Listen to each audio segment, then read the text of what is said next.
तो तुम्हारा मतलब ये है रियुक कि शिनिगामी की आंखों के बदले में मुझे तुम्हें अपनी आधी जिंदगी देनी होगी? सही कहा। तो क्या सोचा, आधी जिंदगी दोगे मुझे? देखो रियुक, तुम्हारा ऑफर मुझे पसंद तो बहुत आया, लेकिन मैं इंटरेस्टेड नहीं हूँ। मगर क्यों?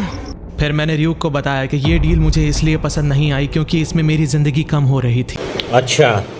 बिना अपराधियों की दुनिया बनाना और उस पर लंबे समय तक राज करना, ये मेरा मेन मोटिव था। मुझे अपनी दुनिया का भगवान बनना था और लंबे वक्त तक राज भी करना था, लेकिन अगर मैं अपनी आधी जिंदगी रियुक को दे देता फिर मैं लंबे वक्त तक राज कैसे कर पाता, इसलिए मैंने उसे मना कर दिया। बात तो सही है। फिर रियुक मुझे बताता है कि ये मेरे ऊपर डिपेंड करता है कि मैं इस डील को लूं या ना लूं। वो बस मुझे एक ऑप्शन दे रहा था जिसे मैंने मना कर दिया। अच्छा सुनो, क्या कुछ और भी है जो तुम्हें मुझे अभी बता देना चाहिए? क्योंकि मुझे सरप्राइजेस पसंद नहीं। और कुछ नहीं है। फिर डेथ नोट के पन्ने पलटते हुए मैंने कुछ देखा। रूल बुक में कुछ लिखा था जिसको पढ़ने के बाद मेरे मन में एक खुराफाती आइडिया आता है और मैं एक एक्सपेरिमेंट करने चला जाता हूँ। अगले दिन पुलिस को यह खबर मिलती है कि जेल में 6 और अपराधियों ने अपना दम तोड़ दिया, और वो भी दिल का दौरा पड़ने की वजह से। वो ये समझ चुके थे ये काम भी कीरा का ही है। अच्छा। लेकिन मरने से पहले 3 लोगों ने कुछ अलग सा किया। एक ने अपने ही खून से दीवार पर एक आकृति बनाई, दूसरे ने एक लेटर छोड़ा जो पुलिस की समझ से बाहर था, और तीसरा अपराधी कैद से भागकर बाथरूम में चला जाता है जहां उसकी जान चली जाती है। वटारी ने जेल में हुई इन अजीब सी घटनाओं के बारे में एल को बताया। वटारी ने फोटोज एल को भेजी, जिसके बाद एल कुछ सोचने लगता है। मेरी बात सुनिए सर, मीडिया में सिर्फ इतना ही बताइएगा कि सबकी जान दिल का दौरा पड़ने से हुई है।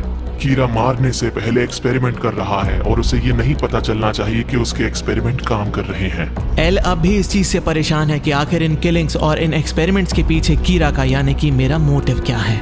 अच्छा, हमको सिखा रिया है। पुलिस ने मीडिया में तो नहीं बताया था, लेकिन अपने डैड के कंप्यूटर को देखने के बाद मैं ये जान चुका था कि मेरा एक्सपेरिमेंट सफल हुआ।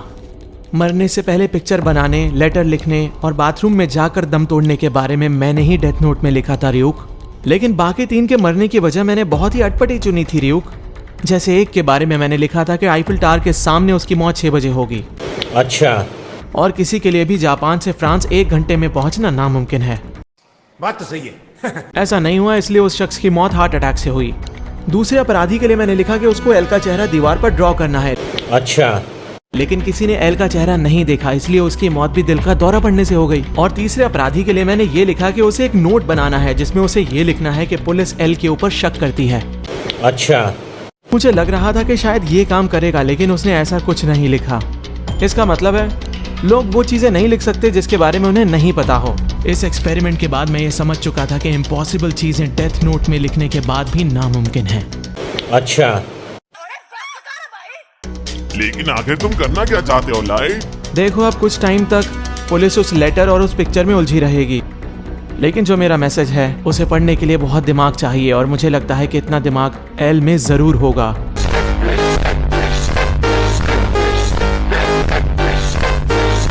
चलो अब कुछ तूफानी करते हैं। इसका क्या मतलब है? मैं एक और एक्सपेरिमेंट करने वाला था। मेरा अगला शिकार एक ऐसा अपराधी था जो बीते दिन खबरों की सुर्खियों में था। उसने लोगों पर हमला किया था और लूटपाट की घटनाओं को अंजाम दिया था। मैं ये जानता था कि मेरा पीछा अभी भी वो इंसान कर रहा है, और उसका नाम पता कैसे लगाना है मैं इस चीज की रणनीति बना चुका था। लेकिन उसे अपने चंगुल में फंसाने के लिए मुझे हर वो काम करना पड़ेगा जो मेरी उम्र का लड़का करता है। जैसा मैं चाह रहा था वैसा ही हो रहा था। वो मेरा पीछा अब भी कर रहा था।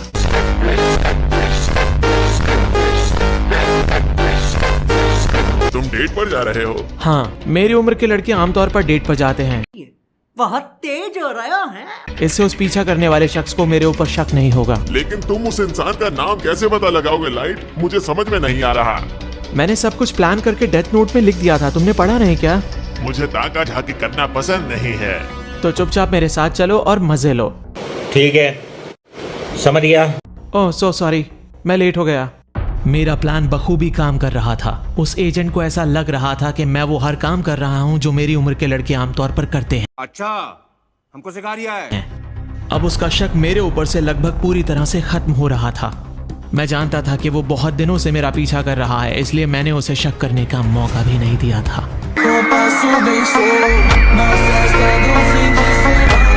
मैं अपनी गर्लफ्रेंड के साथ बस में जाता हूँ और वो एजेंट मेरे पीछे पीछे आ जाता है, बिल्कुल प्लान के मुताबिक।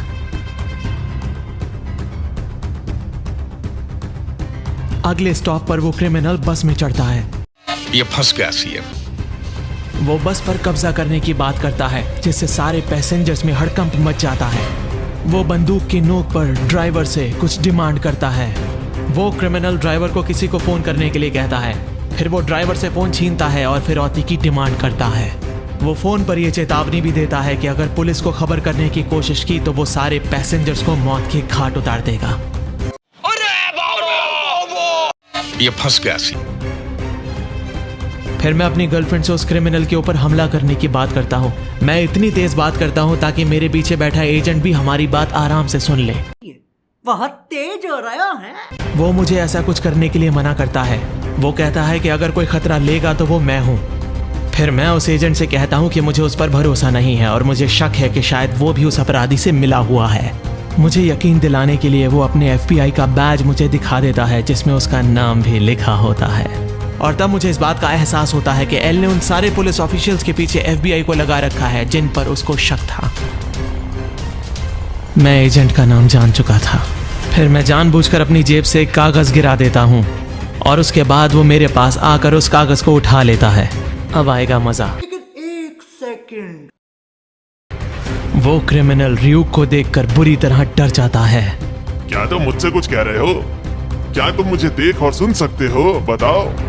अच्छा, तो मैं समझ गया। लाइट ने जो कागज फेंका था वो असल में डेथ नोट का एक पन्ना था। उस पन्ने को इसने छू लिया, इसलिए ये मुझे देख और सुन सकता है। लाइट का भी जवाब नहीं है।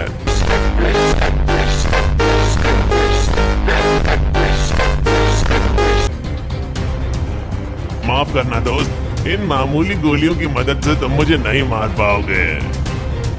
वो क्रिमिनल र्यूक से बुरी तरह डर जाता है और ड्राइवर के पास जाकर बस को रोकने के लिए कहता है। बस से बाहर निकलते साथ ही तेज आ रही एक गाड़ी उसको कुचल देती है और वो मर जाता है।